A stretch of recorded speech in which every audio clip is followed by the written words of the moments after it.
Vanessa for leading us a prayer. And isa pong pinagpalang umaga sa bawat isa. Good morning po. Talagang dakal na po rin Inglesero pa mo rin. Anyway, nasa pag-aaral po tayo ng God is faithful, ang Diyos ay tapat. Amen. Sino po naniniwalang hindi po nawawala ang katapatan ng Diyos? Lalo na po siguro ngayon sa mga napag-aaralan po natin, nakatatlong topic na ho tayo. Yung una po is God is faithful to His Word. Hindi po totoong hindi na uso o hindi na po naaayon ang salita ng Diyos ngayon. Heaven and earth will pass away, but the Word of God will remain forever. Yung pong, alam niyo po noon, meron pong, I think kung the 18th or 17th century, si Raven Voltaire, sinabi niya, ang Bible lilipas din yan katulad ng ang libro ni Shakespeare, ni Buddha, o ano po, lilipas yan. Namatay po siya, na ho ngayon, no? 2026 na. Nung namatay po siya, yung bahay niya ginawang pagawaan ng Bible hanggang ngayon. Ganun po kung gumanti ang Panginoon. Lahat po na nagsasabing, ay hindi na wala na sa panahon ng Bible, obsolete na yan. Mga ano po yan, no? Yung nagmamarunong pero problema nila hindi nila ma-solve. So, yung pangako po ng Panginoon, ang kanyang mga salita hindi magmamaliw. Napag-aralan din po natin that God is faithful to His promises. Kung meron kayong pinanghahawakan po, God is faithful na tuparin po niya yan sa kanyang panahon. Kaya po ng Diyos at tutuparin ng Diyos dahil hindi sinungaling ang Diyos. Ang tanong, kaya mo bang maghintay doon sa panahon ng Panginoon? Si Abraham, he waited more than 25 years. I am waiting, 19 and a half years na po ako nagdadialysis. Kung bibitaw po ako noong kamunta, na yung buhay, yung pag-asa, nasa salita ng Diyos. Kaya panghawakan nyo lang po yan. Amen ho ba? And then last week po na pag-aralan po natin, God is faithful to His character. Hindi po niya pwedeng i-violate ang kanyang katangian that being holy, just, being faithful, being love, or a God of love. God is love. No, kaya nga po yung God is love, God is faithful. Even when we are faithless, He remains faithful. Because He cannot disown Himself. He cannot disown His character. Nasa character po ng Lord yung pagiging faithful. Hindi po nagbabago ang karakter. Yung karakter na letter A, pagdating sa gabi, A pa rin. Pag lumipat ka ng ibang bansa, yung letter A pa rin po yan.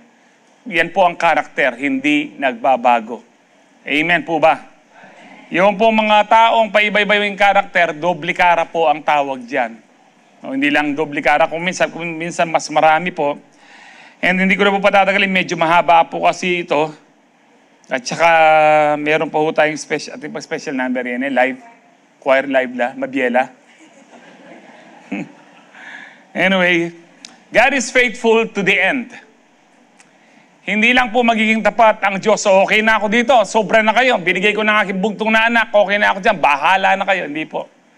Hanggang po sa wakas ng mundong ito, magunaw man ang ating inawit po kanina, dakila ka, O Diyos, tapat kang ang tunay. Magmula pa sa ugat ng aming lahi, mundo'y magunaw man, maaasahan kang lagi, maging hanggang wakas nitong buhay. Kaya nga po, ewan ko kung naintindihan po natin, naawit po natin. Totoo po yun. Magunaw man ang mundo, no, magiging tapat ng Diyos, hindi niya tayo iiwan, hindi niya tayo pababayaan. Amen? Kaya nga po ang Diyos, tapat po siya hanggang sa mga huling panahon, and actually po forever. Let me begin with Hebrews 10:23. Let us hold unswervingly to the hope we profess, for He who promised is faithful. Let's pray. Heavenly Father, we worship You, we glorify Your name, we praise You, we thank You. We thank You for the life that we possess even right now, Lord. Ginising Niyo po kami. binigyan ng kalakasan dahil meron pa kayong purpose, layunin sa aming mga buhay. Narito po kami, Lord, we are gathered here as one family to thank you, to praise you, to worship you for who you are. And you are worthy, O God, you are worthy to be praised. Salamat po, Panginoon. Narito rin po kami, Lord, to receive from you. Because apart from you, we can do nothing. Father God, open the eyes of our understanding. Bawat isa po sa amin, lalo na po sa mga first-timers po namin, I know, Lord, na hindi po nagkataon lang na nandito sila.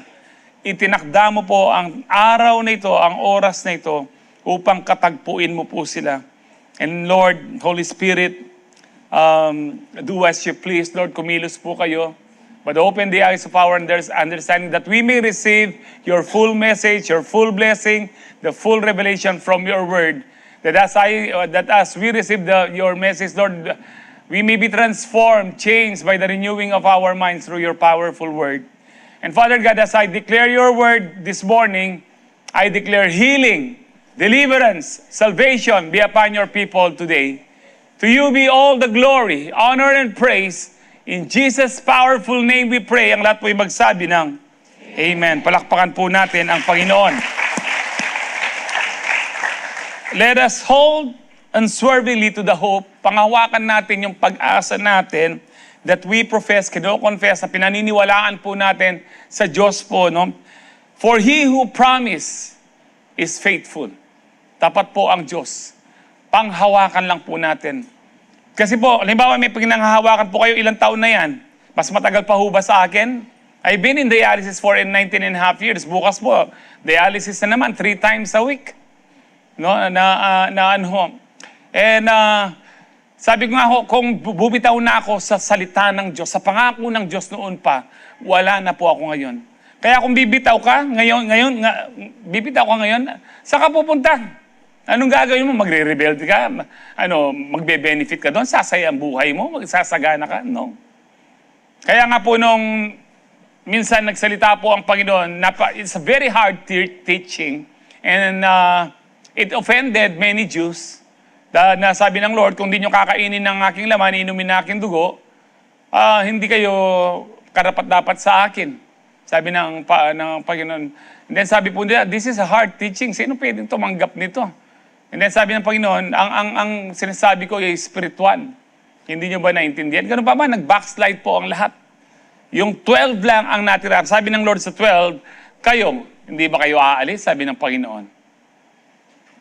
Lord, saan kami pupunta? Sabi po ni Peter, nasa iyo ang salita ng buhay. Alam niyo po, there are many churches today and many Christians today, they don't want a message that are offensive to them.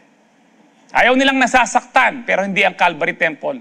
Sa atin po, maganda nang masaktan tayo at mabago kaysa hindi nga tayo nasaktan sa maraming sermon, pero bandang huli, impyerno ka naman. Masaktan na ho tayo dito, tanggapin natin ang salita ng Diyos kasi talagang masakit ang salita ng Diyos. Double-edged sword. It penetrates the dividing soul and spirit, joints and marrow. Alam niyo ba yung masakit yung buto? Ako po naranasan ko yan. Iba pala pag nanunuot yung sakit. Pero ganun daw katalim ang salita ng Diyos. It judges the attitudes of the heart. Kaya nga po pag ginamit mong ang salita ng Diyos sa ibang tao, sasabihin nila, wag mo akong judge. Actually, na-judge po sila because the Word of God is so sharp. Napakatalim at napakasakit. Sa mga taong ayaw magbago, sa mga taong gusto nilang masunod ang kanilang sarili, masakit po ang salita ng Diyos kasi gusto ng tao ang masunod siya. Yes, naniniwala ako sa Lord, sa Diyos, mahal ko ang Diyos. Pero gusto kong masunod sarili ko, ganito po sila. But hindi sa Calvary Temple. Amen. O teka, kumakain, amen. Remember this. Lagi ko mong sinasabi ito. The best will, the best thing that can happen to your life, to a man's life, hindi yung kalooban mo, hindi yung kalooban ng nanay mo, hindi kalooban ng tatay mo, hindi ang kalooban ng sino man, kundi yung kalooban ng Diyos. Dahil ang Diyos, hindi siya magkakamali. Tapat siya at hindi nagkakamali. Wala po siyang palpak. Maaaring sabihin nyo, Panginoon, Pastor, kung hindi pumalpak ang Diyos, sana hindi nagkasala ang tao, sana hindi na niya dinagay yung puno, yung puno na pinagbabawal, the knowledge of the tree of the knowledge of good and evil. Sana, di ba, minsan ganyan tayo nga, Lord, bakit mo pa linagay yun? Parang sinasabi mo sa Diyos, nagkamali siya. Hindi po alam ng Lord. Bago likhain ng Diyos ang langit at lupa at ang tao, alam niya magkakasala ang tao. Alam din niya na magkakatawang tao siya at siya ang magliligtas sa atin. Pag nagplano ang tao, marami tayong plano, marami tayong contingency plans. Plan A, B, C, D, and so on and so forth. Lahat pumapalpak. Pero ang Diyos, pag nagplano siya, isa lang kasi ganap ang Diyos. Perfect ang Diyos. Hindi siya nagbabago magpakailanman. Amen. Kaya alam niya po yung nangyayari sa atin. Hindi na bigla ang Diyos nung nagka-problema ka. Hindi na bigla ang Diyos nung nagka-cancer ang isang tao. O hindi na bigla ang Diyos nung nag-dialysis ako. Alam niya, mangyayari ang mga bagay na yan. Pero ang sabi niya, I determined the end from the beginning. Alam na niya ang solusyon. Dapat alam din natin ang solusyon. Walang ibang solusyon kundi si Kristo sa buhay ng tao. Amen. Kaya nga po, don't let go of hope. Ang ating Panginoon, the promise is secure because the promiser never fails. Number 1, God is faithful to the end, which means His love and mercy never end. Ang kanyang pag-ibig at ang kanyang pong habag, ang kanyang awa po sa atin, His compassion never ends. It never ends. Po, hindi po natatapos yan. Yung habag, yung awa ng tao natatapos yan. Di ba? Kapag minsan merong humingi sa iyo ng tulong, hanggang kailan ko tutulungan to? Di ba pumapasok sa isip mo yan? Hanggang sa... ang Diyos po hindi... Araw-araw kang humingi ng tulong sa Diyos, araw-araw kang humingi ng biyaya, pagpapala sa Panginoon, hindi siya magsasawa. It never ends. Lagi po yang sariwa. Ang sabi po na, dito po sa Lamentations 3:22-23, the steadfast love of the Lord never ceases. His mercies never come to an end. Hindi po yung pong matibay na pag-ibig ng Diyos. His steadfast love is unchanging love. Hindi po yan nagmamaliw. Hindi po yan nagfe-fade. Hindi po katulad sa tao. Kasi ang tao kadalasan, nakabase po sila sa emosyon. Mataas ang adrenaline nung bago po silang magkakilala, mag-asawa. No? Yung pong kanilang talaga pong tibok ng puso. Pero dahil nakabase sa damdamin, nawawala. At kuminsan, nagiging dahilan ng paghihiwalay na tayo.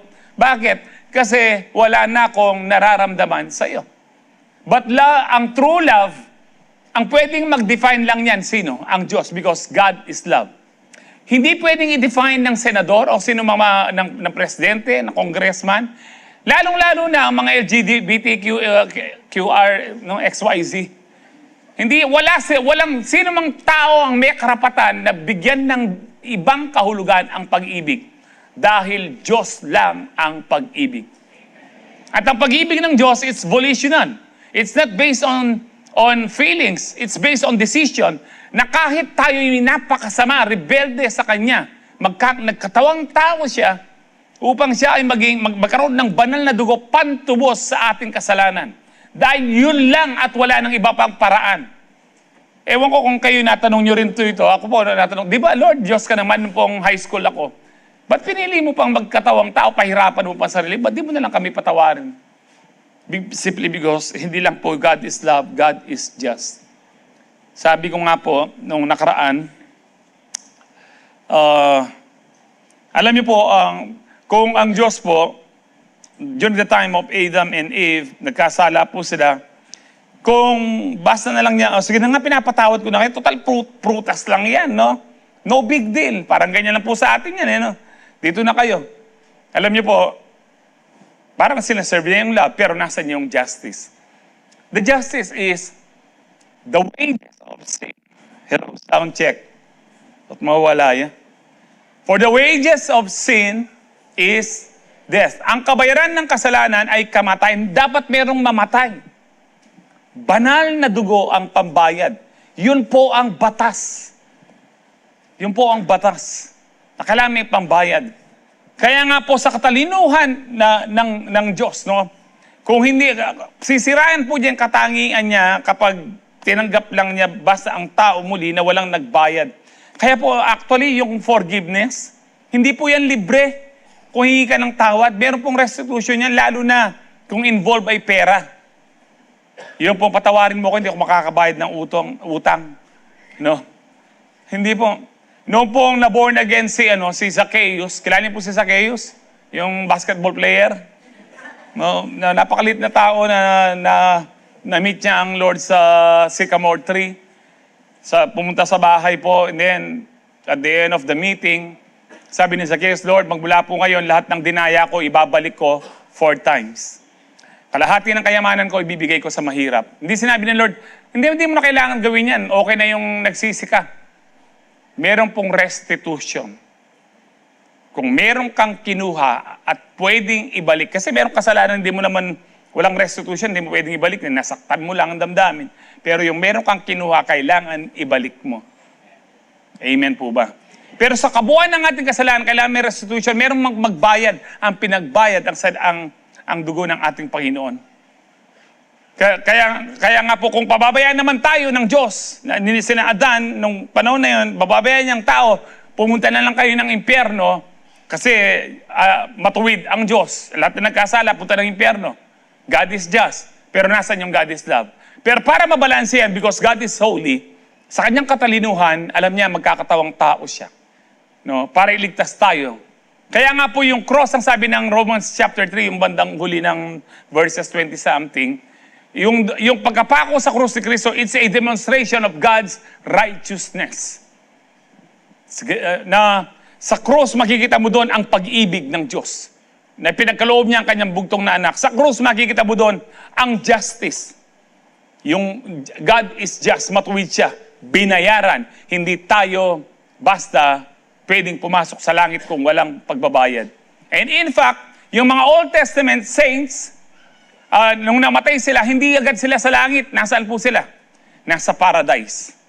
Sabi ng Panginoon doon sa nanampalatayang magnanakaw sa kanyang isang side, ngayon din, isasama kita sa langit, hindi po, paraiso. And then, ang sabi po ng Bible, ang Panginoon po ay bumaba sa underworld. Para ipakita sa lahat ng taong namatay na nasa sa impyerno, ako yung tagapagligtas na hindi kayo naniwala. Kaya karapat-dapat lang kayo pumunta ng impyerno. And then yung pong paradise, ang sabi po ng salita ng Diyos, ito po ay inakyat na ng langit. Kaya ngayon po kapag namatay na ang isang Kristiyano, anak ng Diyos, diretso po siya sa langit dahil yung paradise nasa langit na. Kaya ang punto ko po dito, hindi agad pumasok sa langit sina Abraham, sina Moses, lahat ng Old Testament saints, hanggat hindi nabayaran ni Kristo yung kasalanan ng tao. Kaya nga po yung krus, it's a demonstration of God's righteousness, His love and His justice. Naunawaan ho ba natin to? At hindi ko mo nabayaran ng Panginoon, tapos na, hindi po. His love, ang sabi po dyan, no, it never ceases, ang kanyang habag ay hindi nawawala po, it never come to an end. At maganda po dito, they are new every morning. They are new, kung alimbawa po, kunwari lang po ito, fresh ang ng Lord ngayon, 100% yung habag at love ng Lord ngayon. Pero medyo nabawasan na kasi tanghali na. 70% na lang. Bago ka matulog, nasa 40%, 50% na lang. No, yung nararanasan mong pag-ibig sa Diyos. Pero paggising mo sa umaga, hindi yan magtutuloy ng 40% lang. Bago na naman, 100% na naman ang pag-ibig ng Diyos sa iyo. Sariwa na naman. Kaya tinawag ang kanyang katapatan, great is your faithfulness. Dakila ang iyong katapatan. Ganyan po kadakila ang Panginoon. Amen po ba? Amen. Yung pag-ibig nyo, kayong may asawa, yung pag-ibig nyo nung una sa asawa nyo, ganun pa rin ngayon? I doubt, hindi po. Alam ko na po yan kasi 27 years na po kaming kasal ng misis ko. We turned 27 last Tuesday. No, alam ko, but it doesn't mean hindi ko siya mahal. Kaya lang, iba talaga yung una. Huwag na tayo magplastikan. Huwag niyong paniwalaan yung tao. Dapat yung una mong pag-ibig na ano mo sa asawa mo. Hindi kasi pag-ibig yun, kilig-kilig lang yun. Ngayon kinikinig ka na lang pag umiihi ka na malamig. No? Wala na yun. Huwag tayo maging plastic. Pero it doesn't mean na hindi natin sila mahal. Amen? Pero ang Diyos, iba po ang kanyang pag-ibig. Hindi nawawala. Bawat umaga, kung balasubas ka ngayon, pagkagising mo sa umaga, kahit balasubas ka pa rin, mahal ka muli ng Diyos. Kaya nga, dakila ang kanyang katapatan. Hindi nagbabago. His faithfulness isn't seasonal, it's daily, and it's forever. Sabi mo sa katabi mo, ating forever.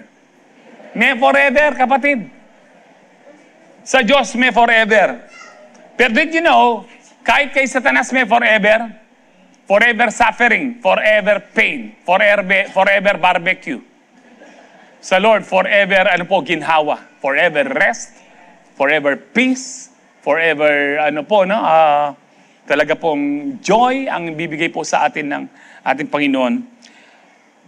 Iniisip ko po nung ginagawa ko po itong sermon na ito, ano kaya pinakamagandang ilustrasyon sa Bible na talagang pinapakita doon yung pag-ibig ng Diyos na hindi nagbabago. The parable of the prodigal son. No, na nasa Luke 15:11-32. Sabi ko nga po, kung ako magbibigay po ng title nito, hindi po parable of the prodigal son. The parable of the loving father. Kasi it's all about the Father. It's all about God. It's not about yung prodigal son. Hindi rin po yung isang kuya na natiling mabuti. It's about God kung gaano po siya. Now, kwento ko na lang po sa inyo. Are you ready, children? Ngayon. So, minsang araw po, lumapit po yung bunso. Sabi niya, Tay, pwede bang ibigay nyo na yung kalahati ng yaman nyo at kukunin ko bilang aking mana? Sa kabutihan ng tatay, ibinigay niya. Lumaya siya, nagpakalayo-layo, at sa malayong bansa, nagpakasasa. Kumbaga po sa panahon natin ngayon, nagkasino, nagbar, kung ano-ano pong ginagawa po niya. Ang dami po niyang pinagagagawa po sa buhay niya. Hanggang maubos yung pera niya at nagkaroon ng matinding famine, taggutom sa lugar na yon. Dahil gutom na gutom siya, nakipagtrabaho po siya. At ang trabahong binigay sa kanya, nagpapakain ng baboy. No? Ang sarap na sabi, baboy. Kagabi sabi ko, alam nyo, minsan kasi sa pastor, nagkakwentuhan kami.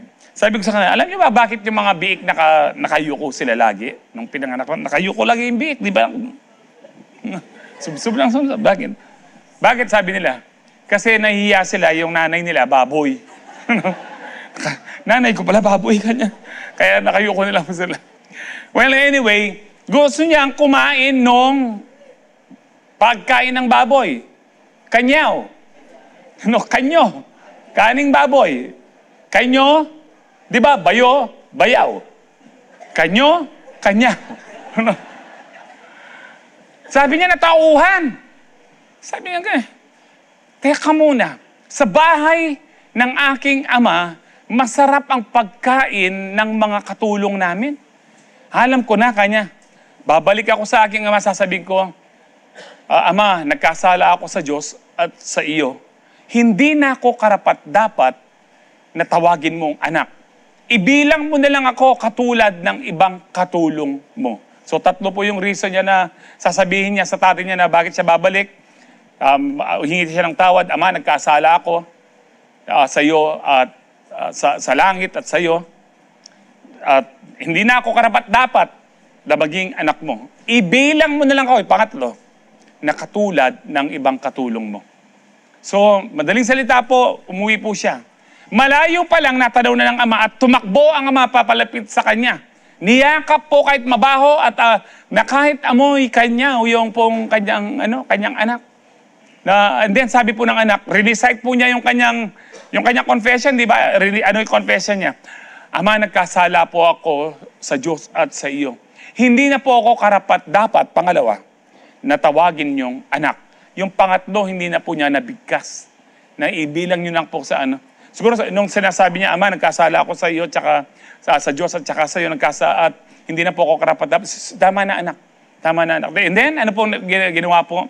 ibinalik po, ipinasuot po muli sa kanya yung robe of righteousness, yung singsing, at yung pong sandals. Lahat po niyang yan ay nagsisimbolize na siya muli ay anak ng Ama. Hindi nang sabi niya sa mga servant niya, kunin niyo yung pinatabang guya.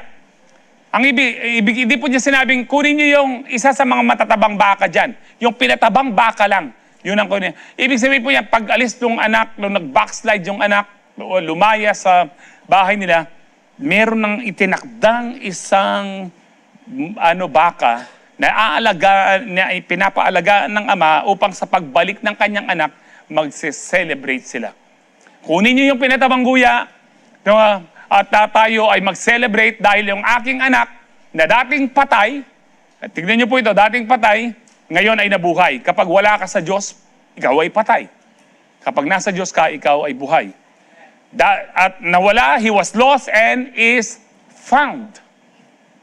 Paparating po yung kuya niyan, sabi niya, tinawag po niya yung isang katulong. Na anong ating ken? Nang malalyari, anong nangyayari dyan? Yung kapatid, dumating po siya. At pinapatay po ng tatay nyo. Sinulsulan niya. Pinapatay yung tatay nyo, yung pinatabang baka na inaalagaan nyo. Siguro meron pang, yung anak po, nagtampo, hindi pumasok. Ginawa ng ama, lumabas siya, kinonfort niya yung Pero sabi ng anak, Ama, buong buhay ko, nagpakaalipin ako sa iyo, nagtrabaho ako. Pero ni minsan kahit isang biserong kambing na hindi mo ko binigyan para i-celebrate kasama ko mga aking kaibigan, kahit napapaitan lang ang aming kainin. No? Mamang ko ang papaitan, matamis po yun. Kung lalagyan niyo ng sugar, no? Hindi niyo ko binigyan. Pero ang sabi po ng tatay, anak, kasama kita. Kung anong meron ako, lahat sa'yo. Natauhan po siguro, anong mangyari sa akin? Tatay ko pala to, pwede ako humingi anytime. Bakit ako patampo-tampo? Kung minsan ganyan ng isang Kristiyano. Lord, ang tagal ko ng Kristiyano, itong bago-bagong Kristiyano, nauna pang pagpapala. Paano? Lagi mong pinapautang na sa loob sa Diyos yung kung anong ginagawa mong mabuti. Lahat ng ating ginagawang mabuti, hindi mo kailangan sa Diyos. Kung hihingi ka, hindi dahil sa marami kang ginawang mabuti. Humingi ka dahil alam mo, mabuti ang Diyos sa'yo. Kahit nalamaran ka pa. Amen.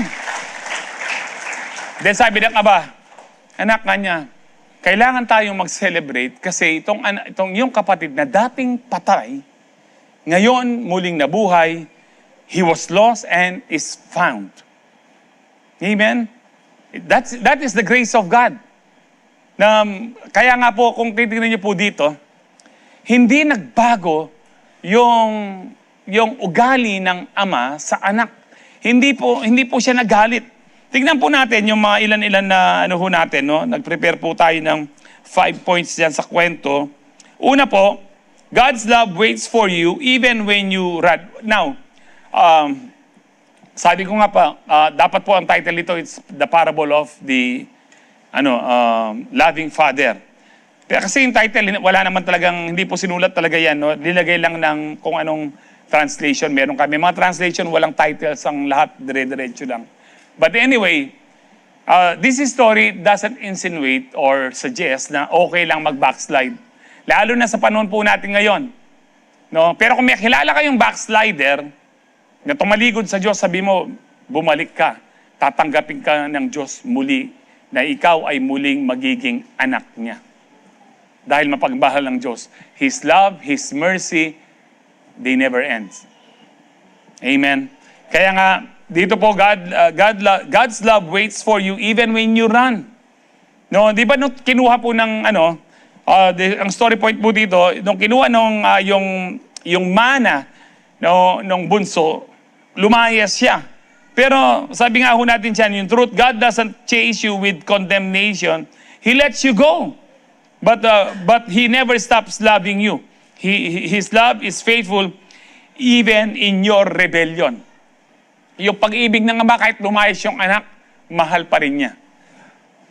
Kaya sabi po ng Romans 5:8, while we were still sinners, Christ died for us. Makasalanan pa tayo. Minahal na tayo ni Kristo, namatay na siya para sa atin. Ang problema, kahit mahal ng ama, yung anak na lumayas, yung anak, dahil lumayas siya sa presensya ng kanyang ama, hindi niya nararanasan ang pag-ibig ng Diyos. Did you know that God so loved the world? Ang ibig sabihin po dito, ang Diyos, mahal niya ang lahat ng tao. Pero hindi lahat ng tao mararanasan ang pag-ibig ng Diyos. Yung nakakaranas lang ng pag-ibig ng Diyos, yung nananatili sa presensya ng Diyos. Amen. Yung nananatili lang sa presensya ng Diyos. Kaya nga po, hindi magandang mag-backslide, hindi mo mararanasan ang presence ni Lord. Number 2, God's mercy is ready the moment you return. Kung may kakilala po kayo, sabihin nyo, balik sila sa Panginoon. Laging handang tanggapin sila ng Panginoon. No, kasi po dito sa Luke 15:20, kung babalikan natin, yung story point po natin, malayo pa, no, kayong Kapampangan, tando na yung tatang. Alam niyo po yung tando? Hindi po yan nasa Manila, no? Tando na natanaw na ng tatay. Ibig sabihin po yan, araw-araw, pag alis nung the first day na lumayas yung anak, no, ay yung paningin ng ama araw-araw nakatingin sa malayong daan, naghihintay kung merong paparating. At alam niya, one day yung isa sa mga paparating ay anak niya. Ganun, naghihintay. Kaya kung minsan, ewan ko po kung meron na po sa inyo nag-backslide, nung lumayas ka sa Panginoon, nag-backslide ka, yung the moment na umalis ka, hindi po sinabi ng Lord, bahala ka sa buhay niya. Hindi po, umaasa ang Diyos na babalik ka rin sa Kanya. Kaya nga po dito, malayo pa lang, and sabi po dyan, He was filled with compassion. Punong-puno siya ng habag, awa. Alam niyo po, kung ikaw ang magulang, merong nangyari sa anak mo, ang sasabi mo, yung anak ko, sa Kapampangan po, mas siya, yung anak ko, nang milyari. No, ang anak ko, ano bang nangyari, anak? Yung punong-puno ka ng habag, naaawa ka. So kaya nga po, walang salita, niyakap ng ama nung sinalubong po. Alam niyo ho, ang sabi po ng James, draw near to God and He will draw nearer to you. Yung alam mo pong lumayo ka sa Diyos, pero naisip mo babalik ka sa Diyos.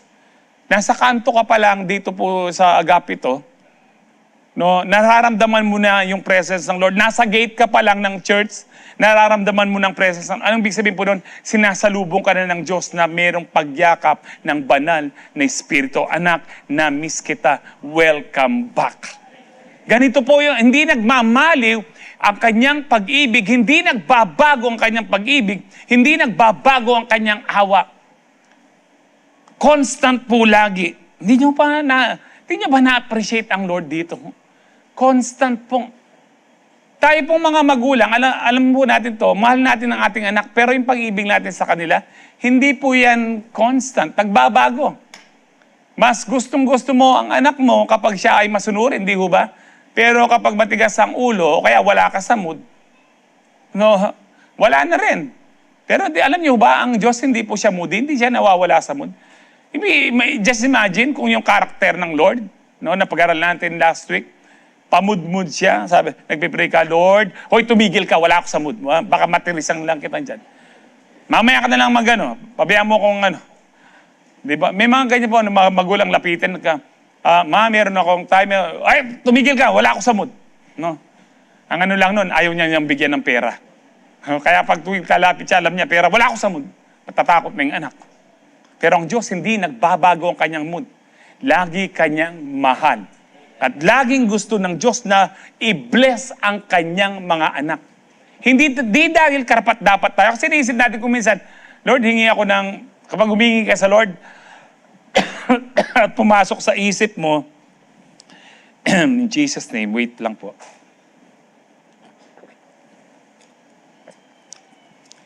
May nagpe-pray ka na humingi ka sa Lord, pumasok sa isip mo, hindi ako karapat dapat.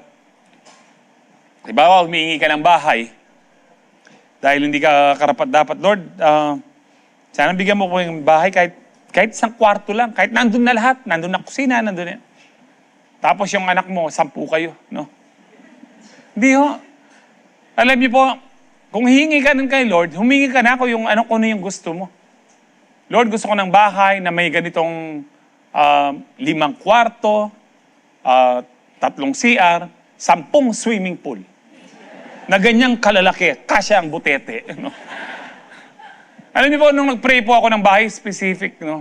Sabi ko, Lord, gusto ko yung bahay, kahit luma yung bahay, Panginoon, pero malaki yung lote, malaki yung mula sa harap, tapos malapit sa paaralan, malapit sa highway, na hindi na kailangan mag-tricycle ng aking mga anak. Binigay po ng Lord kung saan kami nakano ngayon.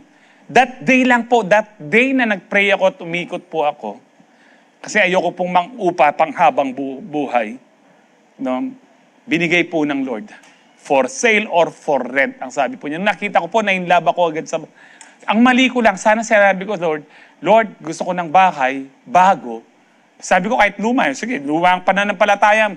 Kung ano, according to your faith, yun lang po marireceive mo. Kailangan mo sasakyan, dahil Lord, kahit second hand na lang. O ito, every week, nasa mekaniko ka. Yun lang ang gusto mo eh. Lord, kahit na tricycle lang, hindi ba kaya ng Diyos na bigay ang bago sa'yo? Romans 8:32. Kung hindi pinagkait ng Ama ang ating Panginoon, hindi ba niya ibibigay ang lahat ng bagay? Ayan po, basahin niyo, He who did not spare. No, kung hindi pinagkait ng Ama, hindi nagmaramot ang Ama na ibigay niya ang kanyang kaisa-isang anak. Pero binigay niya po sa atin, how He will not also, along with Him, along with Christ, graciously give us all things. Kaya mabago na po yung isip nyo. Mahal ka ng Ama, at gusto ka niyang pagpalain, hindi dahil sa ugali mo na alam niya, tao po tayo. I'm not saying na okay lang magpatuloy sa kasalanan. Siyempre, kapag born again ka na, nagbabago, patino ka ng patino. Pero kung hindi ka na patino ng patino, hindi ka talaga born again. Borbolen ka. Borbolen again. No, yun po yung Yung born again, nababago ka. Kung iniisip mo, parang mas matino ako last year. O borbolen ka kasi yan eh. Lamaran ka yan eh. Dapat po, mas matino ka ngayon kesa sa last year. Amen po ba? Because sabi ng Bible, no, beholding the glory of God, no, pag tinitingnan natin ang glory ng Lord, no, talagang how glorious, how holy, ang ating Panginoon, how powerful and how loving and faithful is He to us. We are being changed, transformed from one degree of glory to another degree. Sa ibang salin po, from glory to glory, God is changing us. Amen. Pero kahit na may pagkukulang ka pa, mayroon ka pang kahinaan, kahit na ano pa yung kahinaan mo, nagkakasala ka pa, ang Diyos ay pag-ibig. Kaya yung yung anak, basta humingi po siya ng yaman po niya. Tingnan niyo po ito, no? Punta na po tayo sa number 3. God's forgiveness restores you fully, not halfway. No? Nung bumalik ang anak, re-restore niya. Di ba? Paano niya re-restore? Pinasuot ang robe, ibinigay yung singsing, ipinasandals po. Kasi nung panahon po ni Kristo, hindi lahat ng tao nakasandals. Kapag nakasandals ka, medyo may kaya ka na nun. Madalas po. Ewan ko po kung ano niyo po. Noon po, panahon po namin, 80s, may mga ganyan po. Yung po mga bata, nakatapak pa rin. Meron pa rin hanggang ngayon, naiilan, makita po natin yung mga nagpapalimos, badyaw. Wala pong mga tsinelas pa rin, no? May mga ganyan pa rin, pero mas marami nung unang panahon. Kaya nung panahon po ng kinukwento ng Panginoon tong ibinigay sinabi niya yung sandalyas na sinasabing ito, anak pa rin kita. Hindi magbabago yun. Ang pag-ibig ng Diyos, hindi po yan na sasabihin niya, sige, alam niyo po kung tayo sa normal na ama, kasi ano po dyan, God's forgiveness restores fully, hindi not halfway. Nung nagbalik yung anak, hindi niya sinabi, sige, anong ginawa mo sa buhay mo? Ano na lang kita ngayon? Hindi, magiging katulong na lang kita. Hindi po, binalik po. Naging talagang anak siya. Kasi tayo, sa totoo lang po, itong kwentong ito sa buhay po natin, tayong mga ama, no, yung pong magmula ngayon, no, wala ka ng ama at wala na rin akong anak. Ano bumalik yung anak? Bakit ka narito? Di ba sinabi kong wala ka ng ama? Wala na rin akong anak. Tay! No, lumayas ka! Yung nanay niya, anak mo pa rin siya. Tumigil ka! Pwede na ho ba ako mag-artista? No? Alam niyo po, hindi lahat ng gwapo nag-aartista, yung iba nagpapastor. Amen? So, going back po, no? Sabi po, ati ko pag ati madidelay medyo loading siguro yan. Alam niyo po, totoo lang po, garito ho tayo na palalayasin mo, lalo na, ano niya, na nasaan yung kayamanan na binigay ko sa'yo? Ngayon bumabalik ka? Tignan mo yung tsura mo. No? Yung po pero ang Father po dito na dinidescribe ng Lord, sabi po dyan, God's truth, no? Yung truth, God doesn't just forgive. He restores your identity. You are a child of God, but ikaw ay anak ko pa rin. You don't come back as a servant, bagamat ang ibilang mo, it doesn't mean na hindi na tayo magsaserve. Amen? Tayo po yung mga anak ng Diyos pero nagsaserve. Remember yung mga sulat ni Paul, ni Peter, ang mga introduction nila? Halimbawa si Paul, I, Paul, a bond servant of God. Hindi pinagbalaki yung I, Paul, a child of God. Bagang matalam ni Paul na anak tayo ng Diyos, nasa mga preaching ni Paul po yan, no? Nasa mga sulat niya. Pero yung ina niya, I, Paul, a bond, pinakabababang alipin, bond servant. Yung pong nakatali ka, wala kang karapatan. Kumbaga po sa ating panahon po noong unang panahon dito sa Pilipinas, may dalawang alipin. Alam niyo pa ho ba yung aralin panlipunan? Social studies yun. Anong alipin yon? Alipin sa gigilid at alipin sa panglibutan. No? Hindi po aliping namamahay. Yung sa gigilid, wala kang karapatan, nandiyan ka lang sa bahay. Hindi ka pwedeng umalis. Yung namamahay, palipat-lipat po ng bahay yan. Naglalaba dito, maglalaba doon. So, si Paul ganun din po. And yet, na kahit na tayo yung mga anak, pero wala tayong slave mentality. Ang mentality natin, yung kasing panganay may Jesus name. Meron po siyang slave mentality. Akala niya wala siyang karapatan humingi sa kanyang ama. Kaya sabi ng ama, anak, kasama kita kung anong akin sa iyo. Kaya anong sabi ng pong Lord sa atin? Ask and it shall be given you. Seek and you shall find. Knock and the door will be open to you. Kailan ka humiling nag-ask, nag-seek, at kumakatok pa rin?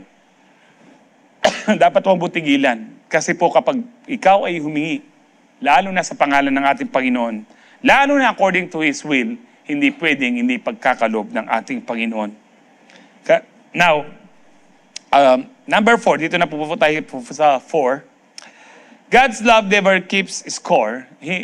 Ibig sabihin po dito, love does not keep records of wrong.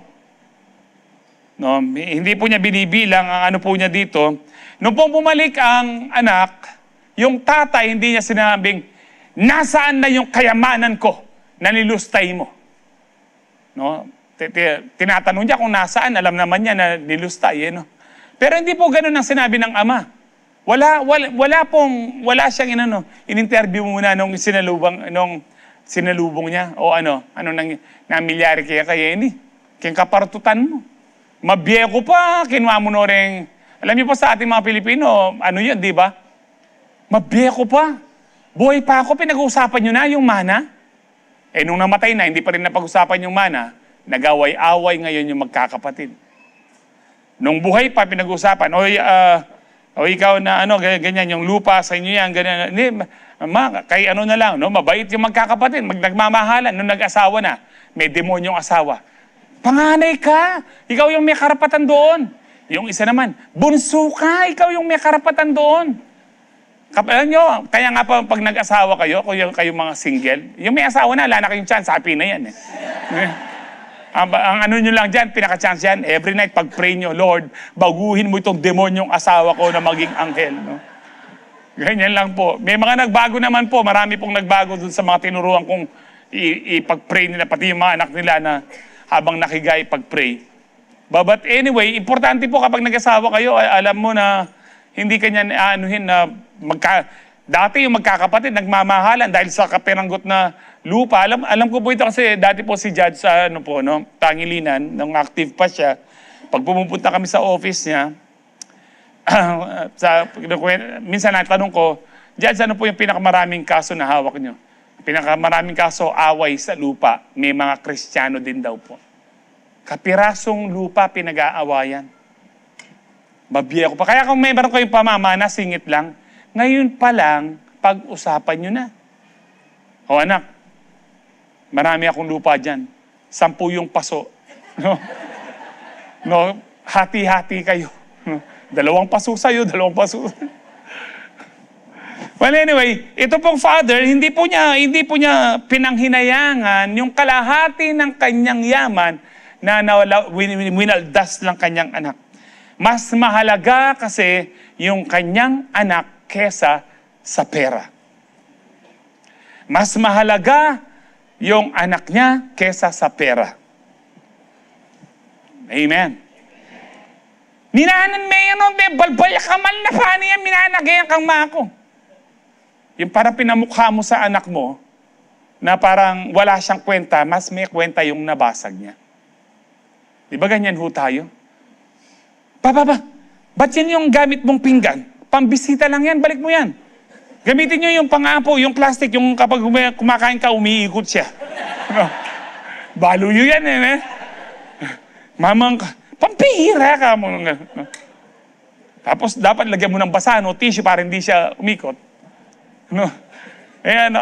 Ganyan ho tayo kung minsan eh. Pero alam niyo po, kapag pamilya po siya, dapat po mas mahalaga ang tao kesa sa pera. Mas mahalaga ang relasyon kesa sa pera. Alam niyo po itong nasa yung panganay ko yun. Yung panganay ko pong yan. No? Nakadalawang course yan. Buti na lang tatrabaho na ngayon. No? Nung tinuturuan ko pong mag-drive, binundol po niya yung aking sasakyan. Yung sasakyan ko po, yung nakikita niyo pong puti lagi dyan sa nauuna. Binangga niya po dito sa pader ng church. Muntik nga pong masagasaan yung ibang kabataan eh, no? Iyak ng iyak po. Siyempre yung unang gusto kong magalit, no? Pero nung nakita ko po siyang umiiyak, niyakap po anak ko, anak, pabiyaan mo yan. Sasakyan lang yan. Kahit wala tayong sasakyan, walang kwenta yan kako. Babalik naman yan, marirepair yan, huwag ka nang umiyak, walang kwenta yan. Basta at least walang nangyaring hindi maganda sa atin. Ang inaano ko po dito, tinuruan po, gusto ko nang magalit eh. Kasi po, alam ko, mahal siya. Actually, nung pinaka-costing ko po sa Isuzu, 140,000.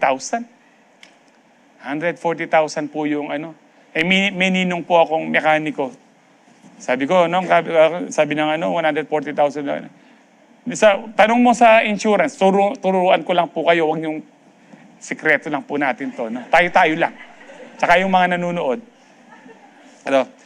Yun po, sabi ng ninong ko, kung pwede mong kunin na cash na lang. Pumayag naman ang insurance ko. Binigyan po ako, kaya lang 50%. So 50% po ng 140, 70, so may 70,000 ako. Noong nagawa po ng ninong ko, lahat na-restore, bago din yung headlight, yung fender, no, na-restore lahat, pati yung mugs. No, wala man 40,000, ating ko pang sukli. No? Sabi ko, iba talaga pag nagbigay ng, kaya nga bago mo solve yung problema, ask wisdom first. Pero mabalik tayo. Ang punto ko dito, katulad ng tatay, dito po na yung loving father, mas mahalaga sa kanya ang pamilya kesa sa pera. No, dapat po yung pera sa pamilya, hindi pinag-aawayan yan. Itong yang mag-amen din, yung bayong talasawa kin. Teta lumang talasa. Potang kain na. Pota ka niyan, kabang mimilup kang sabong sigang, dindam may pastor nandin. May tuwag na yung sabo ka rita. Singkana na ako pa mo, ya mo. So, bakit po sa Lamentations, His mercy never come to an end. They are new every morning. Kaya nga po, walang kwenta sa Lord na magkatawang tao siya, basta ang ano lang po niya, ma-restore yung relationship natin. Mas mahalaga sa Diyos na tayo ay kapiling niya muli. At malapit na dumating ang Lord. Excited na ho ba kayo? Ako po excited na. 11:22 na eh. Ang gata pa lang alauna yan eh. So God's heart celebrates when the lost are found. Alam niyo po, ano ko lang po, di ba nag-celebrate po sila? Alam niyo po, nung naborn again tayo, nung tinanggap mo ang Panginoon, ay, para sabihin ko po sa inyo, paano po, kasi yung ate ko niya, nanonood din ang nanay ko, ano po niya, na medyo hapon yan sa Amerika, siguro mga 5 or 6, sa California. Sabi ng ate ko, ba't hindi ka nagpapa-altar call? Una ka ako, walang time. Pangalawa, wala naman sa Bible call talaga, Bible ang altar call. Nung nag-preach si Peter, 3,000 yon. Ang sabi lang ni Peter, repent and be baptized. Paano kang magre-repent? Maniwala ka sa Panginoon. Paano ka maliligtas? Sabi ni Paul, Romans 10:9-10. That if you confess with your mouth, Jesus is Lord, and believe in your heart that God raised Him from the dead, you will be saved. Ang ibig sabihin po dito, ibigkasin mo lang sa iyong bibig na, Panginoon, magmula po ngayon, ikaw ng aking Panginoon at tagapagligtas. Kung nagmumula sa puso yon at naniniwala kang siya ang tanging tagapagligtas lang na namatay para sa kasalanan mo, ikaw ay ligtas na. Ganun lang po siya kadali. Wala akong nabasa sa Bible na linid sa prayer. Kahit si Paul hindi linid sa prayer ni Cornelius nung pumunta siya sa O Paul, sabi niya, sundin mo yung panalangin ito. Sabi lang niya, Paul, kumain ka na, tumayo ka dyan, naglinis ka, lalo na nung pinag-pray, natanggal yung pagkabulag niya. Dahil alam ni Cornelius, the moment nung for 3 days, nagpa-pray na si Paul, nagsisi na siya sa kasalanan niya, tinanggap na niya si Jesus. Amen. So anyway, kung bakit po sinabi yun, nung na-born again ka, kung paano ka man na-born again, kung altar call man, okay. Pero kung sabi ko nga sa ate ko, kung may time, actually, magpapa-altar call ako, pero walang time. Digit-digit yung mga services po natin. Anyway, ang importante, nung tinanggap mo ang Panginoon, nung sinabi mo, Lord, ikaw na ang aking Panginoon magmula ngayon, libu-libong anghel ang nagse-celebrate sa langit. Ganun ka-importante, kapatid. Mga angels nagse-celebrate. Dito sa mundong ito, marahil yung ibang tao, ang tingin nila sa'yo, wala kang kwenta. Marahil, pamilya mo mismo, wala kang kwenta. Pero sa Diyos, may kwenta ka. Sa mga angel, naglulundagan. Nung naligtas ka, yan ang pagmumukhang yan. Kahit ganyan ang pagmumukha mo, nagse-celebrate yung mga angels. Ganito po kabuti po ang ating Ama. So you can walk away from God, but God will never walk away from you. Ang Diyos kahit kailan din niya tayo iiwan. Pero tayo, yung every time we choose to sin, every time we choose na mag-enjoy sa kasalanan, para mong iniiwan mo ang Diyos, pero ang Diyos hindi kanya iniiwan. Kaya lang, hindi kanya sasamaan sa kasino. Lord, pagpalain mo po itong pagsusugal ko. Itatights ko naman. Dodoblehin ko pa. Hindi ka niya pa sasamahan sa bar na umiinom ka, Lord. Linisin mo po itong red horse na ito nang magbigay ng kalakasan. Hindi po. Pero hanggat nasa kalooban ka ng Diyos, saan ka man pumunta, hindi ka niya iiwan. Pero kapag wala na sa kalooban ng Lord, hindi ka niya sasamahan doon. Parang ang prodigal son. Hindi kalooban ng Ama nang lumaya siya, hindi niya. Tingnan niyo po ito, hindi pinasunod yung mga ng Ama ang kanyang ibang servant. Sundin niyo yung aking anak, ingatan niyo. Hindi po. Kaya patay po yung anak kung di siya nagbumalik. Kaya ang po nito, hindi totoo yung one save, always save. Kailangan nananatili ka sa Ama. One save, stay saved. Amen. Number 2 na 11:26 na balo ko, time nyo na ako kanyan. God is faithful to the end, which means He will be with you in the wilderness. What is wilderness? Ilang. Sa ilang po, walang makain, walang mainom. Sa disyerto, kapag umaga, during the day, it's very hot. And during the night, it's very, very cold. And dito po tayo, sabi dito, He will be with you in the wilderness. Hindi po totoong dumadaan lang tayo sa bagyo. Kasi ang bagyo or problema, o yung problema, tinuturing nating bagyo, ilang araw lang ba ang bagyo? 3 to 5 days. Nagiging 3 to 5 days ba? Ang problema ko po ngayon, 19 and a half years na. So hindi na po ito bagyo. This is wilderness. I am in the wilderness. Kasalukuyan po. Kayo ho ba? Meron kayong wilderness? Yung asawa mong 10 taon mo nang hindi nagbabago, wilderness po yan. Yan po yung ilang mo. Pero sabi ng Panginoon, Isaiah 43:2, when you go through the deep waters, kung malalim man ang iyong problema, I will be with you. When you go to the rivers of difficulty, you will not drown. Hindi ka malulunod ng iyong problema. No, and then when you walk through the fire of oppression, you will not be burned up and the flames will not consume you. Now, ang pinakamagandang example dito si Shadrach, Meshach, Abednego.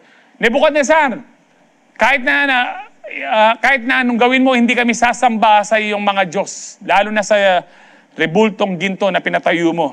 Alam namin na ililigtas kami ng Diyos, pero kahit hindi kami ligtas, tignan niyo yung ano, hindi pa rin kami sasamba sa iyong Diyos.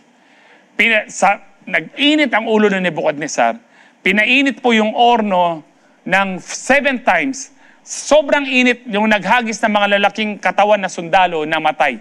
Pero silang tatlo, pagbagsak nila sa orno, sumasayaw po sila. No? Sambahin ka, O Yahweh. Nandoon si Jesus, the fourth man in the fire. Nandun si Jesus, sinamahan sa apoy. Nung nagtaka si Nebuchadnezzar, sabi niya, di ba 3 lang ang Opo, kanya. Nagtatanong pa siya, mahirap bang bilangin yung 3? Nagtataka lang siya, bakit 4? At yung pang-4, kamukha ng anak ng Diyos. Pinalabas ni Nebuchadnezzar, hindi nangamoy usok, walang kahit na paso, kahit na buhok, na wala pong nasunog. Alam niyo po ang lesson dito? Kuminsan dadaan po tayo ng apoy ng problema, pero hindi tayo masusunog ng problema. Bakit? Sabi ng Panginoon, sasamahan kita sa iyong problema. 19 and a half years, sinasamahan po ako ng Diyos sa problema. Kung di po ako sinasamahan ng buhay na Diyos, matagal na po akong patay at hindi ako ganito kalakas. Kung bakit lang po ako buhay at kung bakit po ako may kalakasan pa ngayon, dahil kasama ko ang Diyos. Our Emmanuel. God is with us. And same with you. Kung tinanggap mo si Kristo bilang iyong Panginoon at tagapagligtas, kasama mo ang Diyos sa mga problema mo. Kasama mo ang Diyos sa iyong wilderness. The wilderness doesn't prove God left you. It proves He's faithful enough to stay with you all the way through. Now, you might think you are all alone sa iyong mga problema. But hindi mo pala alam, God is all along with you, all the way through. Sino pong pinakamagandang example dito? Wala nang iba. Yung mga Israelites na lumabas ng Egypt, ng Goshen. 40 years po sila sa sa wilderness. Excuse po. 40 years po sila na nasa wilderness. Nakakita na po sila ng maraming milagro sa Egypt. Dumaan na po sila sa dagat na hinati. Hindi sila nalunod. No, nakita nila, and yet, ang dami po nilang reklamo. Tingnan niyo po, isa-isayin po natin ang kwento sa Exodus 16, chapter 16, chapter 17, Deuteronomy. No, nagpaulan. Ilan lang po ang linagay ko. Alam niyo po, sa 40 years, nagpaulan ng tinapay ang Diyos. Araw-araw may pandesal. May gardenia. 40 years. Ilan po sila? Ang sabi po ng Bible, lumabas po sila yung bilang 600,000 men ang binabilang. So hindi nabilang yung mga babae at lalaki. Times 4 mo na lang para buong pamilya. Times 4 mo, ilan po yun? 2.4 million. So about 2 to 3 million ang lumabas na Israelites. Meron po isang pastor na kinompute po niya ang mga pagkain na pinapadala ng Amerika during the World War II sa Europa, particularly sa Germany. Ang ano po niya, tunay-tunalading maghapon po yung mga eroplano nagdadala ng pagkain. Ilang tren na mahahaba ang nagdadala ng pagkain dun sa eksaktong lugar sa Germany. Ang pinapakain lang po nila, mga 100,000 tao, pero tunalada. Just imagine kung gaano karaming tinapay ang kailangan pakainin na 2.4 million. For 40 years. Pero nagsawa po sila. Bread of heaven. Ang mana po is bread of angels din po. Can you imagine itong bread pong ito? Hindi po ito binake ng isang panidero na pati yung pawis niya na hindi mo alam, natikman mo. Kaya ang sarap ng pagkaalat niya. Kasi nga masarap yung pawis, maalat. No. Hindi po ito binake ng Batanggenyo. No? Kung minsan maraming Batanggenyong magagaling na baker po. Ang nag-bake po dyan, langit. Pero nagsawa po sila. Na humingi po sila ng karne. Sa galit ng Diyos, no? Sa galit pa ng Diyos ito. Nagpadala siya ng sa pamamagitan ng hangin ng, imagine nyo, hektarya, thousands of hectare para maano mo yung 2 to 3 million.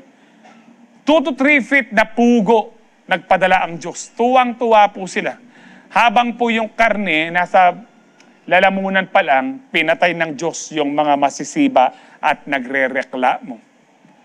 Alam niyo po, may lesson po dito. You can never be satisfied of the things of the world.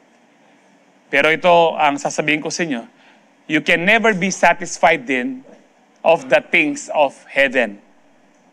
Yung bread, yung mana, bread of heaven, pero hindi na-satisfy ang tao. Only Jesus in heaven and on earth can satisfy you. Hindi po yung mga angels, hindi yung kung ano, ay pagdating natin sa langit, siguro masarap ng pagkain doon, masasatisfy tayo. Masasatisfy tayo not because of the food, masasatisfy tayo not because of the beauty of ng heaven, but we can only be satisfied because God is with you. Amen. Nagsawa bread from heaven, wala na pong nakatigim niyan, no? They're so blessed. Nasa Exodus 16:35 po yan. Anyway, hindi na tayo babasahin. Nung nauuhaw po sila, nagalit kay Moses. Moses, uhaw na kami.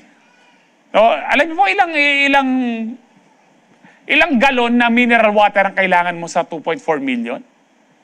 Sabi ng Lord, punta ka dun sa malaking bato na yun. At sa una po, pina-strike ng Panginoon. Di ba sa pangalawa, kausapin mo, sabi ng Panginoon, pero ni-strike pa rin. Kaya nga si Moses hindi nakapasok ng promised land. But anyway, sa mga napapanood po natin, yung tubig, konti lang, no? Parang gripo lang ng prime water. 2.4 million yun. Hindi po ganun ang utak ng Diyos. Utak talaga ng tao kahit gumagawa ng pelikula, mali. Natagpo na po ito ngayon sa disyerto. No? Research nyo sa Google. Yung bato po, I think kung di ako nagkakamali, more than 50 feet po siya. Malaki. Yung butas po niya, malaki din po. Ibig sabihin po ito, ayan po, thank you sa yung tao po dyan, kung meron pong tao dyan, kasi meron po akong picture na may tao, ganito lang po dyan, maliit lang po siya. Tingnan po yung nabutas o nahati na bato, dumadaloy po dyan, parang falls. Para po yung mga Israel, yung 2 million ay makainom. Makaligo, makapaglaba. Marami po. At yung pong batong yan, alam nyo ho, sa gitna po ng disyerto, yan lang po ang bato at mga bato na nasa ilalim niya na merong bakas ng tubig. Para magkaroon lang ng bakas ng tubig, dapat matagal umagos at malakas yung agos sa isang matagas na bato. Hindi po tinanggal ng Lord, pinapatunayan na totoo ang nangyari sa Bible. Pero mareklamo pa rin po sila. Tingnan niyo po ang dito. Nasa wilderness po sila. Mainit sa umaga, malamig sa gabi. Meron nila? Pillar of cloud by day and pillar of fire by night. Na para hindi po sila Bakit po? By day, mainit nga po, pero hindi sila nainitan sa disyerto 40 years. Kahit mga rebelde po sila. Remember, nagrebelde po sila. No, dapat hindi sila 40 years. Nakailang buwan lang po sila, linggo na naglakbay, nasa pintuan, nasa malapit na po sila sa promised land. Natakot po sila sa giants, di ba? Ang matapang lang sino? Si Joshua at saka si Caleb. No, at pinabayaan na muna ng Lord na 40 years na mamatay yung mga rebelde. Kahit na po mga makasalanan nito, sinustain pa rin ng Lord ng cloud. Hindi sila nainitan at liwanag sa gabi. Hindi sila nilalamig sa gabi at maliwanag pa. Grabe po ang Lord. Ang ibig sabihin po nito, kahit nasa problema po tayo, parang wala kang problema. Kapag may mga first timer po akong namimit, dialysis ka? Kanya. Ilang taon na? 19 years ka akong ganun. O hindi halata, kanyang agad. Bakit po? Kasama natin ang Diyos. Hindi po dahil mabuti po ako, hindi dahil na mas banal ako sa inyo, hindi po. Baka nga mas marami po ako kasalanan sa inyo. Dahil mabuti ang Diyos. At naniniwala ako na kahit ako ay isang balasubas dati, lamaran dati, mahal ako ng Diyos. Kaya nga po nararanasan ko ang Diyos sa gitna po ng wilderness, sa gitna po ng ilang. Ito po matindi. Yung kanilang damit, clothes and sandals did not wear out, no? Deuteronomy 29:5, sabi diyan, during the 40 years that I led you through the wilderness, your clothes did not wear out, nor did the sandals on your feet. Can you imagine this? Yung mga damit po nila hindi na luma, yung kanilang sandals sa isa lang. Isang pares lang, 40 years. E kayo ngayon, tigilan yung sapatos nyo. Tuwing kailan kayo bumibili ng sapatos? Nung panahon po namin, may sapatos ka lang kapag Pasko. Kung size 6 ka dahil bata ka lang, maliit, no? Bibili ng nanay mo, kunwari susukatin ka sa papel, eh. Di ba? Gaganon ka sa papel. Pagdating, size 9. Sabi ko, bakit malaki yung ano? Kasi lalaki ka niyang anak, parang di sayang. Local naman nung binili, buwan lang, sira na. So, mag-aaral ka, balik tsinelas uli. Pero ngayon, tuwing kailan ka bumibili ng sapatos? Kapag sa kakaganyan mo, ay mas ang tingini. May bago yung mga ano ngayon, sapatos ngayon. No? Hindi lang Nike, may On Cloud ngayon. Maganda daw sa, no? Ilan yung sapatos yung hindi nasusuot. Pero ito, isa lang po yung sandals nila. Pero dahil nasa Diyos sila, hindi po napudpod. Hindi pa, sabi po dyan sa Deuteronomy 8:4, your feet did not swell, hindi po namaga. Di ba kung minsan bago yung sapatos, pag masikip na, pinipilit mo. Alam niyo po yung gano'n na ayaw ka pang bilhin ng nanay mo. Nung panahon po namin gano'n, masikip na yung sapatos. Pagkasya mo, anak, pwede pa yan. Yung pag-uwi mo, may malintusan ka. Sa likod, tsaka po yung sa big toe. Naranasan niyo po yung gano'n, nagtutubig, tapos napunit po siya, nahapde. Pero sila po, hindi po nasaktan ang kanilang paa. Bakit? Kahit sa gitna ng wilderness, nandoon ang Diyos. Matindi po ito. Nung una ko po nabasa ito ng bata ako, 40 years yung kanilang Crocs, hindi na nung bata pa, hindi pala uso yung Crocs nung bata kami. Itakarelang Rambo? Ano yung Rambo? Beach walk. Meron pa bang beach walk ngayon? No. Anyway, if God was faithful to provide in a wilderness for 40 years, He will be faithful to provide for you until the end. Do you believe? Amen. Do you believe? Amen. So daily bread, daily water, daily guidance, daily care. Sa Psalms 91, 14-16, because He loves me. Ano pong context sa Psalms 91? He who dwells in the secret place, in the shelter of the Most High. Yung lagi kang nananalangin, nakikipag-usap sa Diyos. Yun ang pag-ibig na dinidescribe ng Lord dito. Because He loves me, lagi niya akong kinakausap. I will rescue Him, I will protect Him. For He acknowledges my name. He will call on me and I will answer Him. I will be with Him in trouble, in wilderness. Hindi sinabi ng Lord dito, dahil mahal niya ako, tatanggalin ko ang problema sa Kanya. Hindi po. sasamahan ko siya sa kanyang problema.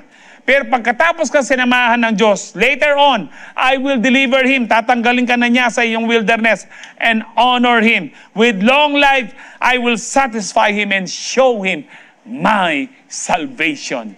Hallelujah. God is good, hindi ho ba? Kaya lang di automatic.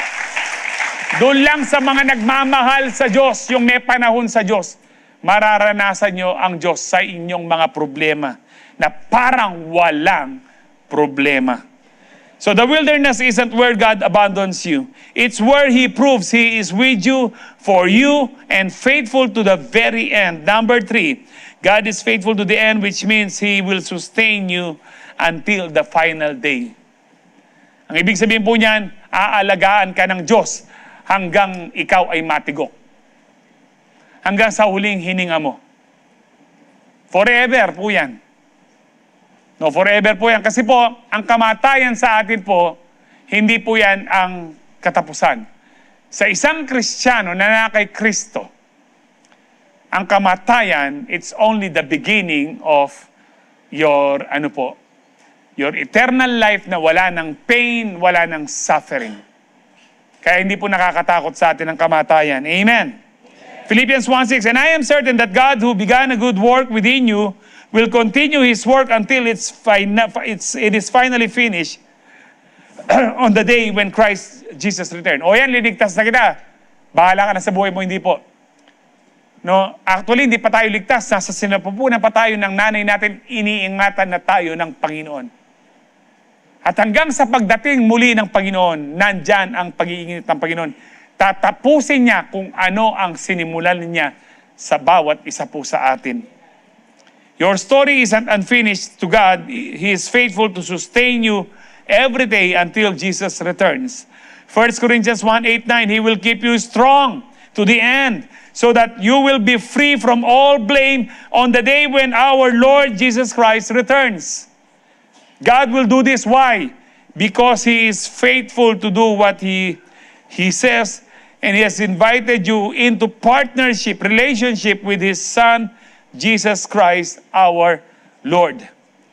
No, kung minsan nanghihina tayo, but He will keep us strong because He is faithful until the end.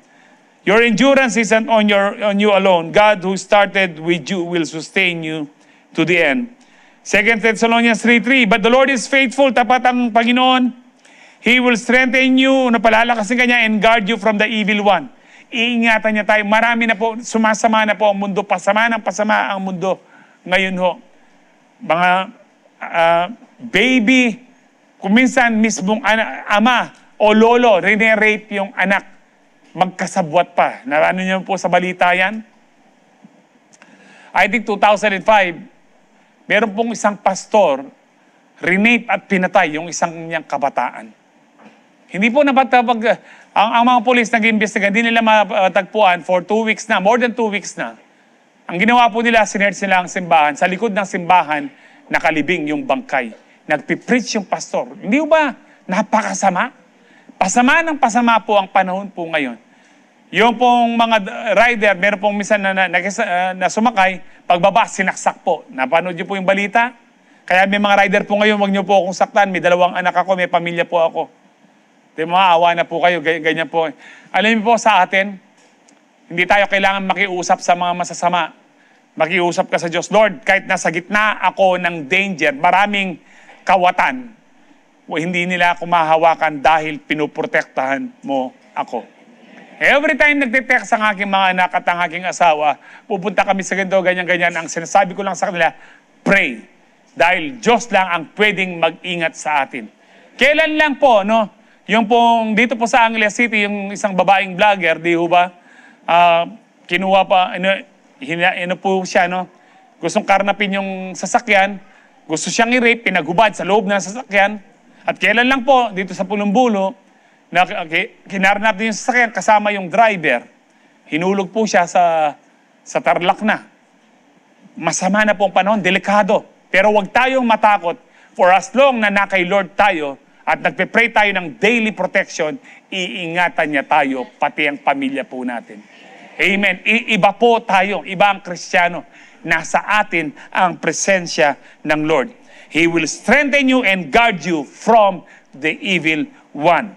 The enemy wants you to wear you out, but God's faithfulness means He will strengthen and guard you until Jesus comes back. Isaiah 46:4, I will be your God throughout your lifetime. Ako ang Diyos mo sa buong buhay mo until your hair is white with age. Pumuti man ang buhok mo, makalbo ka man, ako yung Diyos mo. I made you, I will care for you, I will carry you along and save you. Kaya alam niyo po, tayo po yung mga magulang na later on, yung mga anak natin, aalis din dahil mag-aasawa. May maiisip mo, kung mamatay yung asawa mo, o mamatay ka, sino kasama ng asawa mo, ang sabi ng Lord, hindi kita pababayaan. Linikha kita, ililigtas kita. Kaya tayo po may tumatanda na, huwag tayong mag-demand sa ating mga anak, anak, ganito, hindi po. Kapag inuna mo ang Diyos, hindi ka pababayaan ng Diyos. Meron tayong member, ewan ko na kung nandito po si Sister Mary, tawag po sa kanya, Mama Mary. Hindi, ako migagana kayo na ako man mangros po, ang sisiklod ko kaya. More than 80 years old na siya. Matagal na siyang walang asawa. More than 5 or 6 years na pong namatay yung kanyang kaisa-isang anak. Nag-iisa sa buhay, more than 80 years old. Pag kinakamusta ko siya, sabi niya, mabuting kalagayan niya dahil kasama niya ang Diyos. Mag-isa lang po. More than 80 years old, member po natin na napakatagal na. Kaya nga po, yung tayo po na tumatanda na, huwag tayong mag-alala. Kasama natin ang Diyos. Hindi tayo mamamatay sa bahay pag-ibig. Mamamatay tayo sa pag-ibig ng Diyos. Amen po ba? So you won't age out of God's care. The God who started with you will carry you to the very end. Do you believe? Iingatan ka ng Diyos kahit mag-isa ka na lang sa buhay mo. Iingatan ka at aalagaan ka ng Diyos. Dahil ang Diyos ay tapat sa kanyang mga pangako. Amen. Amen. Praise God. No, mag-review na po tayo. God is faithful to the end. His love and mercy will never end. He will be with you in the wilderness. He will sustain you until the final day. Yes, God is faithful to the end, but it's not automatic. May dalawang verse pa tayong babasahin. It's not automatic because sabi sa 1 Peter 1:5, and through your faith, sa pamamagitan ng iyong pananampalataya, God is protecting you by His power until you receive this salvation which is ready to be revealed on the last day for all to see. Through your faith, kung may pananampalataya ka. Hanggang kailan dapat tayo mayroong pananampalataya? Hebrews 3:14, for if we are faithful to the end, hanggang sa wakas, meron tayong pananampalataya, punong-puno tayo ng pananampalataya, trusting God as just as firmly as when we first believed, we will share in all that belongs to Christ. In other words, kung mananatili kang tapat, kung minsan hindi po perfect yung katapatan po natin sa Diyos, but looking unto Jesus, umaasa ka lang kay Lord, the author and the finisher of your faith, you will finish strong. You will finish victoriously. Kaya nga po, be faithful to the end. Ang Diyos, no question, tapat po siya maging sa pagwakas ng mundong ito. Magunaw man ang mundo, mananatiling tapat ang Diyos. Ang tanong, kaya mo bang maging tapat hanggang wakas? Ang lahat na nagsasabing amen, magsabing praise the Lord. Praise the Lord. So the goal isn't just to start well, it's to finish well. And God is faithful to carry your faith all the way there. Amen? Sabihin niyo po sa iyong katabi, manatili kang may pananampalataya kay Kristo. Siguradong ligtas ka pagdating niya. Amen? Palakpakan po natin ang Lord. Tayo lahat ay tumayo.